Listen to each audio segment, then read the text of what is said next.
ಹೊಸ ಡಾಕ್ಟರ್ಗೆ ಆಪರೇಷನ್ ಮಾಡಕ್ ಕೊಟ್ರೆ ಹೀಗೆ ಆಗೋದಂತೆ. Hi all, welcome back to Ahalya's world. ನಾನು ನಿಮ್ಮ ಅಹಲ್ಯ. ಎಲ್ಲರೂ ಹೇಗಿದ್ದೀರಿ? ನಾನಂತೂ ಸೂಪರ್ ಆಗಿದ್ದೀನಿ. ನಿನ್ನೆ ತಂದೆ ತರಕಾರಿನೆಲ್ಲ ಅದಾದ್ರೂ ಜಾಗಕ್ಕೆ ಇಟ್ಟಿದ್ದಾಯ್ತು. ಇವತ್ತು ನಾನು ಬೇಬಿ ಕಾರ್ನ ಬಳಸಿ ಒಂದು ಒಳ್ಳೆ ಗ್ರೇವಿ ಮಾಡ್ತಾ ಇದ್ದೀನಿ. ಹಾಗೆ ಒಂದು ರೀಲ್ಸ್ ಮಾಡಿದ್ವಿ, ಆದರೆ ನಾನು ಚೆನ್ನಾಗಿ ಕಾಣ್ತಿರಲಿಲ್ಲ, ರೀಲ್ಸ್ ಚೆನ್ನಾಗಿತ್ತು.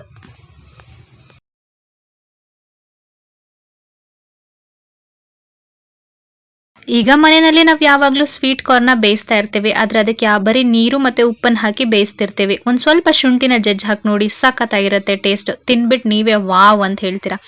ಈಗ ನಾರ್ಮಲ್ ಆಗಿ ಕಾಬೂಲ್ ಕಡಲೆಕಾಳು ಜೊತೆ ಪನ್ನೀರ್ ಹಾಕಿ ಕಾಬೂಲ್ ಚೆನ್ನ ಮಸಾಲ ಮಾಡೋದಂತೂ ಎಲ್ಲರಿಗೂ ಗೊತ್ತೇ ಇರುತ್ತೆ. ಆದರೆ ನಾನಿವತ್ತು ಬೇಬಿ ಕಾರ್ನ್ ಮತ್ತು ಕಾಬೂಲ್ ಕಡಲೆಕಾಳನ್ನ ಬಳಸಿ ಮಾಡಿರುವಂತಹ ಈ ಗ್ರೇವಿ ಪೂರಿ, ದೋಸೆ, ಇಡ್ಲಿ, ಚಪಾತಿಗೆಲ್ಲ ಸಖತ್ತಾಗಿರುತ್ತೆ. ಈ ರೆಸಿಪಿ ಬಂದು ನನ್ನ ಯೂಟ್ಯೂಬ್ ಚಾನಲಲ್ಲಿ ಇರುತ್ತೆ.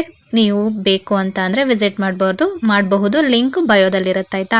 ಅಕ್ಕಿ ಹಿಟ್ಟು ಮಾಡಿಸ್ಬೇಕಾಗಿತ್ತು, ಹಾಗಾಗಿ ಅಕ್ಕಿನೆಲ್ಲ ಚೆನ್ನಾಗಿ ತೊಳೆದು ಒಣಗಿಸಿಟ್ಕೊಳ್ತಾ ಇದ್ದೀನಿ. ಅಲ್ಲಿಂದ ಬಂದಮೇಲೆ ಆ್ಯಸ್ ಯೂಶುವಲ್ ಹೆಣ್ಮಕ್ಳು ಕೆಲಸ ಇದ್ದೇ ಇರುತ್ತಲ್ವ, ಪಾತ್ರೆ ತೊಳೆಯೋದು, ಬಟ್ಟೆ ಒಗೆಯೋದು, ಅದನ್ನೆಲ್ಲ ಮಾಡ್ಕೊಳ್ತಾ ಹಾಗೆ ಸ್ವಲ್ಪ ಸ್ಕಿನ್ ಕೇರ್ ಕೂಡ ಮಾಡ್ಕೊತಾ ಇದ್ದೀನಿ. ಏನಪ್ಪ ಸ್ಕಿನ್ ಕೇರ್ ಅಂತ ಅಂದರೆ, ನಾವು ರೆಗ್ಯುಲರ್ ಆಗಿ ಬೆಳಗ್ಗೆ ಟೈಮು ಬೀಟ್ರೂಟ್ ಜ್ಯೂಸ್ನ ಕುಡಿಯೋದಿರುತ್ತಲ್ವ, ಅದು ತರಿ ಏನು ಬರುತ್ತಲ್ಲ ಅದನ್ನು ಫೇಸ್ಗೆ ಅಪ್ಲೈ ಮಾಡ್ಕೊತಾ ಇದ್ದೀನಿ. ಹಾಗೆ ನಿನ್ನೆ ಚೂಡಿದಾರ್ ಟಾಪ್ ಕಟ್ ಮಾಡಿ ಸ್ಟಿಚ್ ಮಾಡಿದ್ದೀನಿ. ಈಗತ್ತು ಪ್ಯಾಂಟ್ ಕಟ್ ಮಾಡ್ತಾ ಇದ್ದೀನಿ.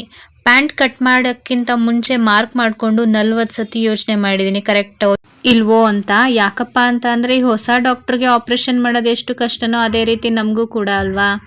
ಹೊಸದಾಗಿ ಕಲಿತಿರೋದ್ರಿಂದ ಸ್ವಲ್ಪ ಕಷ್ಟ ಆಗ್ತಿದೆ ಅಷ್ಟೇ. ಸಂಜೆ ವಾಕಿಂಗ್ ಮಾಡ್ತಾ ಹಾಗೆ ಕಣ್ಣ ಮುಚ್ಚಲೆ ಕೂಡ ಆಟ ಆಡಿದ್ವಿ.